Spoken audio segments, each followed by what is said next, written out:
minutos debió dedicar a la presentación. A ver, yo sé que estamos muy cansados. La mayoría de aquí viene a estar sentado mucho tiempo. Generalmente los que hacemos arte y los que estamos implementando procesos creativos somos muy poco creativos cuando a estas experiencias se refiere. Así que yo voy a invitarles, porque yo tengo la necesidad, que de repente podamos levantar los brazos, oxigenar un poco el cuerpo, oxigenar un poco el cerebro, bostezar si queremos, movernos, sacarnos un conejo y después a ver si estamos un poquito mejor y continuamos. ¿Qué, verdad? Sentado mucho tiempo.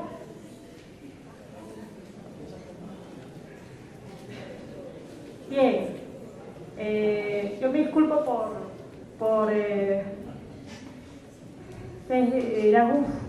cuántas horas llevamos ya, así que realmente este tipo de eventos tenemos que empezar a pensarlos más creativamente, creo yo. Cuando me invitaron a participar de este seminario y leí el tema, ¿no? Aporte de la cultura viva comunitaria al desarrollo local, pues inmediatamente pensé en compartir la experiencia. Compartir la experiencia no de Historia de Arena y Esteras. Yo veo aquí muchas caras conocidas. Yo creo que el reto está en que en estos espacios donde compartimos cultura podamos invitar a gente que quizás no esté en el medio de la cultura. Eso sería muy importante porque aquí nos vemos muchos y muchos nos conocemos, en realidad. Y bueno, si alguien quiere conocer más de la experiencia de Arena y Esteras, con gusto podemos conversarlo al final de la historia y todo eso. Pero sí me gustaría compartir un poco algunas reflexiones que tienen que ver sobre la práctica misma. ¿Cuál es el aporte de la cultura viva comunitaria al desarrollo local? Y hace un momento alguien había dicho, había hablado de la recuperación de los espacios públicos. Y uno de los puntos claves para nosotros es justamente esta frase. He hecho la exposición con algunas frases que hemos recogido de lo que vimos cada día, ¿no? Que hace de la calle un espacio para todos y con todos.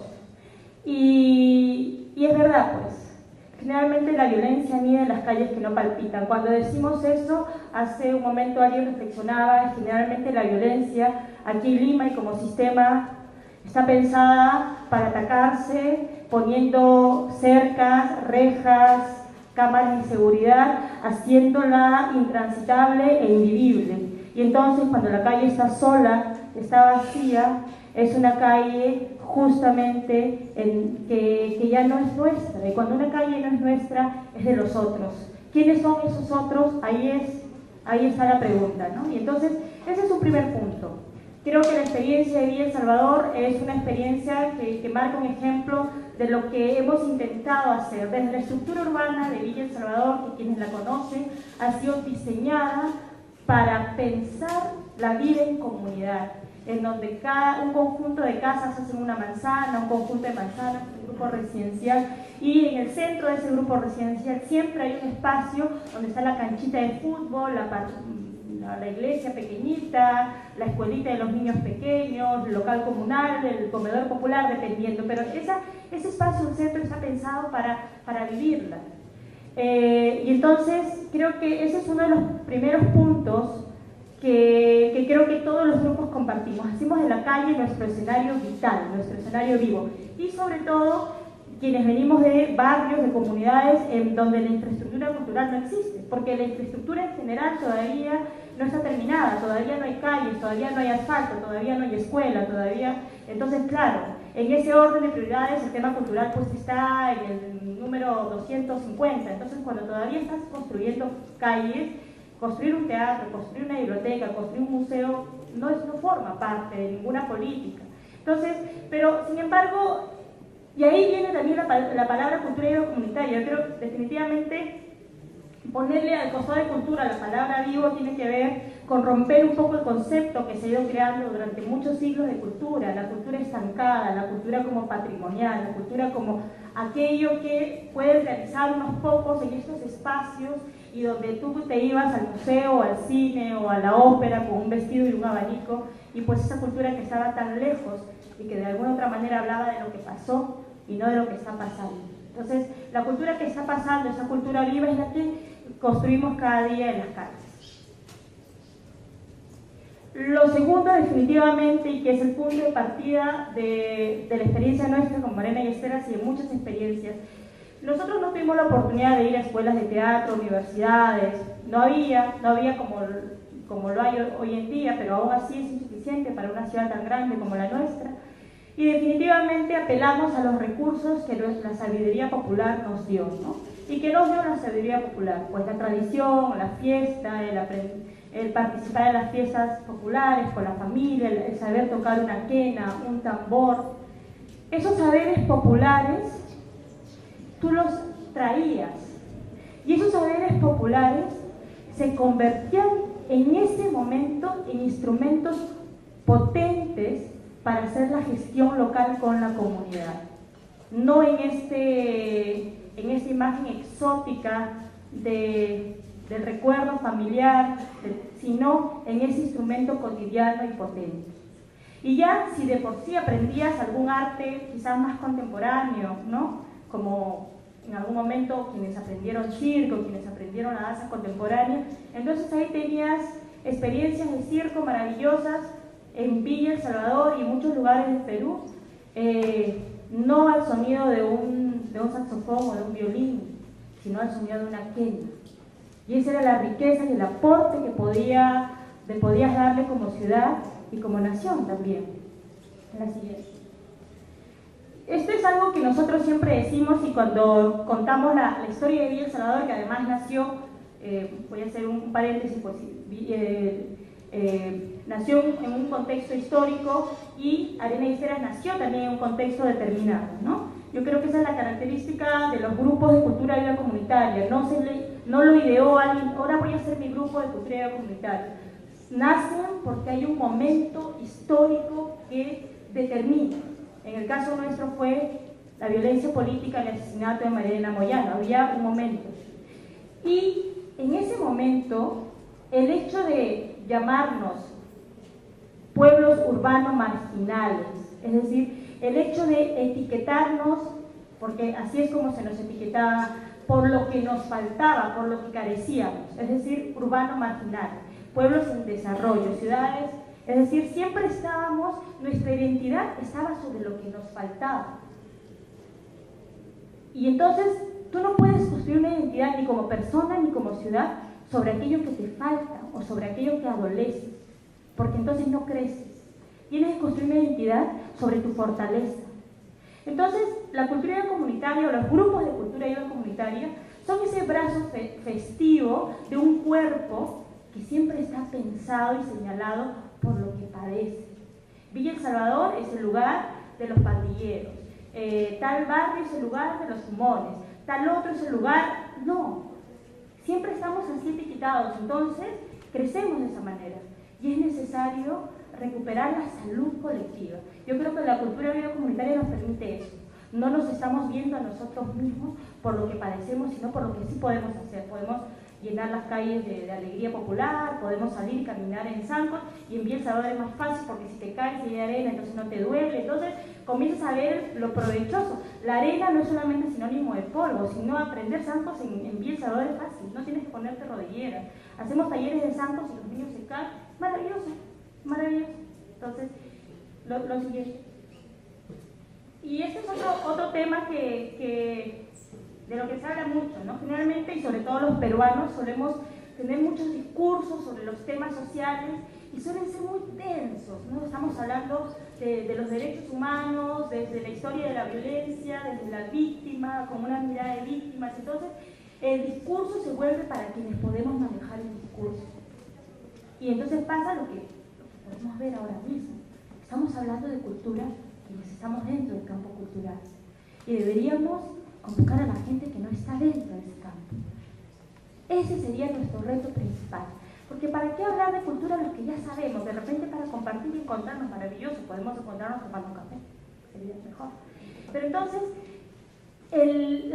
los grupos de cultura comunitaria podemos trasladar los temas de falta del agua, los derechos humanos, los derechos ciudadanos, la violencia contra la mujer, pero los trasladamos trasladamos a un discurso más cotidiano, más ligero, inclusive más lúdico, porque es necesario, porque la población, la comunidad, tus vecinos y tus vecinas necesitan. Por eso ven novelas. La novela le pone el discurso serio a un plano del chisme, del amor, de la fantasía. Entonces, nosotros también podemos hacerlo, no con la novela, pero de otra manera, no con la risa, con el juego.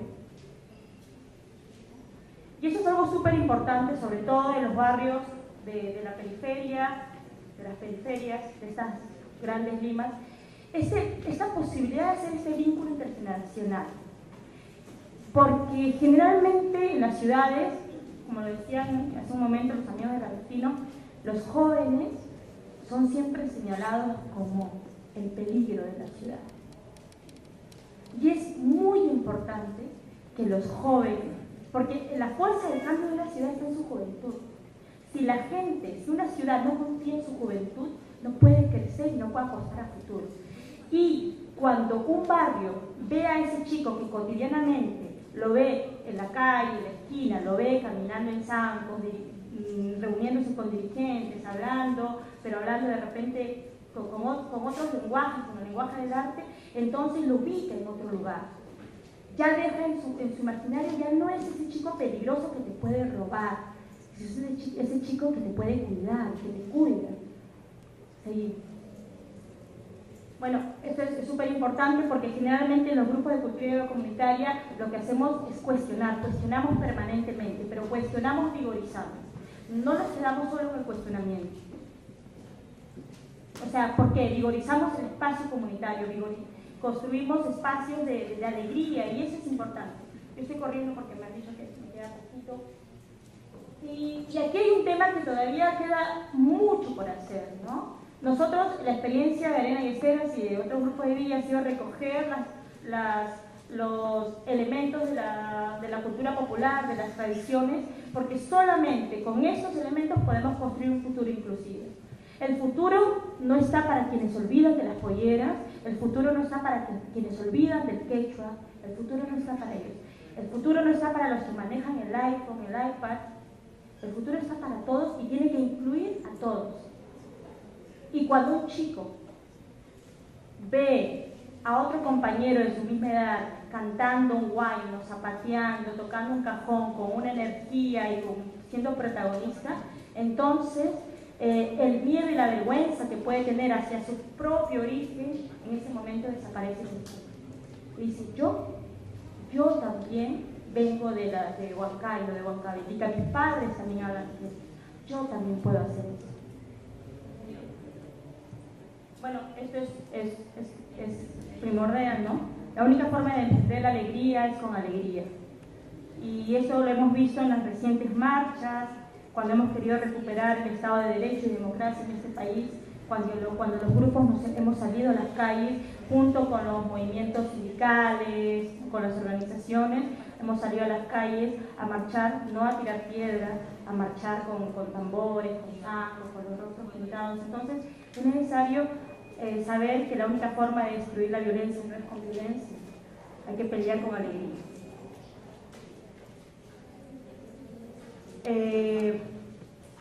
Nadie respeta lo que no quiere y nadie hace suyo lo que no quiere. Una comunidad no puede construir su identidad negándose a sí misma o marcando solamente aquello que carece y que no le gusta. Y suele pasar que el discurso de los políticos se traslada en nosotros. En esta ciudad le falta agua, le falta tal, y entonces crecemos hablando sobre lo que le falta a nuestras ciudades. Y los grupos artísticos solemos trabajar de otra manera, solemos trabajar para hacer posible que los niños se quieran, que los niños quieran el barrio donde viven, que si hay basura hay que limpiarlo, no hay que protestar por la basura que hay. Entonces, el afecto es nuestra forma de hacer discurso político. Y aquí termino, y definitivamente pues sí. Yo creo que lo que nos ha permitido y lo que hemos visto en los chicos con los que pasan por los talleres, cada colegio, en cada barrio, que los chicos pueden mirar su ciudad y su futuro de otra manera, no basado en los problemas o en la frustración de aquello que no pueden lograr, de aquello que no pueden elegir, porque elegir es un lujo muchas veces para un chico que acaba quinto de secundaria y no puede ser aquello que quiere ser, sino tiene que elegir aquello que puede, que la familia puede. En cambio, con el arte, tú ves mucho más allá. Y ese mundo de colores, de lo imposible que construyes en un espacio escénico, se traslada a su vida. Entonces la mirada de ese chico está no en lo que podría hacer su familia por él o él mismo, sino en aquello que como reza un dicho, ¿no? Exijamos lo imposible. Y en definitiva, creo que todos estos elementos son más que suficientes para poder afirmar que la cultura IVA comunitaria es la herramienta potente, inherente y transversal para hacer que toda comunidad se desarrolle.